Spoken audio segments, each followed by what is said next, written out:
As of right now, Persona 5 Scramble isn't available in English-speaking countries, but like I said in a recent video, if we've gotten full English dubs for all the Persona dancing games, then it's virtually a guarantee that we'll get Scramble at some point, and not only on the PS4, but also on the Nintendo Switch. However, after some careful consideration, my crack team of underpaid scientists and I have determined that while you might think it can't hurt to get the sequel to Persona 5 on the Nintendo Switch, the reality is that it actually can hurt quite a bit if you're wanting mainline Persona games to be on Nintendo consoles. Why is that, you ask? Well, pour yourself a tall glass of bull milk, sit back in the most controversial chair you own, press the subscribe button if you haven't already, and allow me, the world's tallest prune farmer, CameronAllOneWord, to tell you why Persona 5 Scramble on the Nintendo Switch might have been a bad idea, all things considered. Alright, so ever since Joker was revealed in Smash Ultimate, I've been telling everybody who'll listen that Persona games going multiplat was only a matter of time. However, once Persona 5 Royal was announced for the PS4, many Switch owners gave up hope on seeing a version of that game on Nintendo's little hybrid that could. And for whatever reason, many Sony fanboys were delighted that fewer people would get to play a game that they claim to love.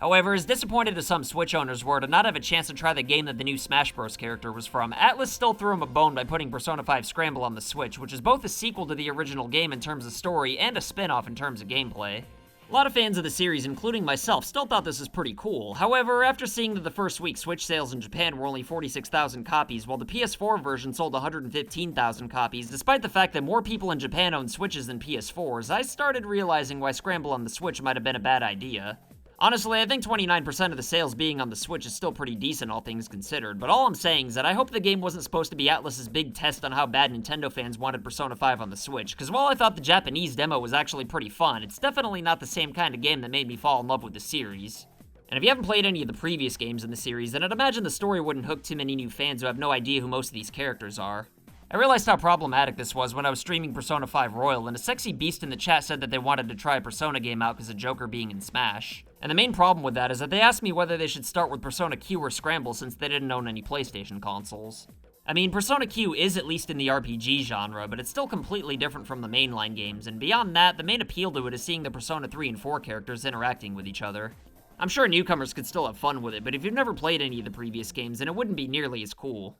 And like I said, while Scramble is fun, it's definitely not a good game to start with, and if this is how a lot of people are introduced to the series, then I don't think they'll necessarily be hooked. I mean, imagine if someone wanted to try the Zelda series out and they told you that the first game was going to be Hyrule Warriors. Seeing as how it's literally the exact equivalent to the Zelda series as Scramble is for Persona, any sane Zelda fan would plead to this person that Hyrule Warriors isn't the place to start, even if they absolutely loved the game. But regardless, the bigger problem at hand is that I think most people who only own Nintendo consoles who are curious to try the Persona series out already know that Scramble is not the real deal. So the main demographic for the game is pretty much people who've already played Persona 5, and the main problem with that is that all those people already own a PlayStation, so it's really not ideal for creating new fans of the series coming off of the Smash Bros. Hype.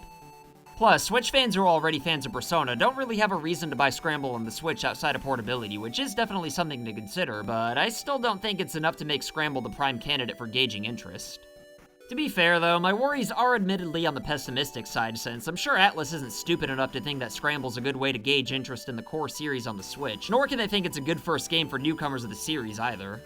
I'm sure it was just relatively easy to put a version of the game out on the Switch, and that Atlus knew damn well that the only people who'd buy the game are mostly PS4 owners who want to play it on the go, rather than expecting to create new fans of the series, or that the majority of the sales would come from people who were just trying to support the idea of mainline Persona games coming to Nintendo consoles. And if that's true, then Scramble being the first Persona game on the Switch isn't automatically a bad idea necessarily, but again, we don't know what Atlus makes of the Switch sales one way or another, so there is still a possibility that it's a bad idea after all. All I know is that Joker being in Smash Ultimate alone exposed the Persona series to a whole lot of new fans, many of which have literally never even heard of it before. And even beyond that, Persona's more popular now than it's ever been before thanks to the buzz the 5th game created, so now that there's finally another viable platform to put the mainline games on, Atlus would be leaving assloads of money on the table if they don't pull the trigger.